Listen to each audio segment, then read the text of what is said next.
তোমার রব কি তোমাকে ক্ষুধার্ত রাখত? সে তো তোমার পরীক্ষা নিচ্ছিল। আমি তো একটি পশু, কিন্তু তুমি তো একজন মানুষ। তোমার ভরসা কি করে তোমার রব থেকে সরে গেল? তুমি কি আল্লাহ তাআলার বারগাহে চাইতে পারতে না? আল্লাহ তাআলার কাছে দোয়া করতে পারতে না? কিন্তু না, তুমি একজন মানুষের কাছে সাহায্য চাইতে চলে আসলে, আর এমন এক মানুষ যে তোমার রবকে মানে না।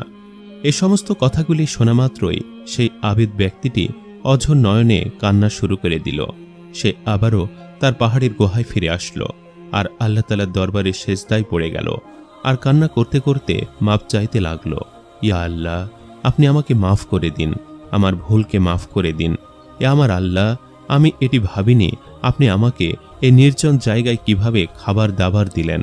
কোনো মানুষ এখন পর্যন্ত আমাকে সাহায্য করেনি। আমি যা কিছুই পাচ্ছিলাম তা আমাকে আপনি দিচ্ছিলেন। কি করে আমার ঈমান এত ছোট হয়ে গেল? এ আমার রব,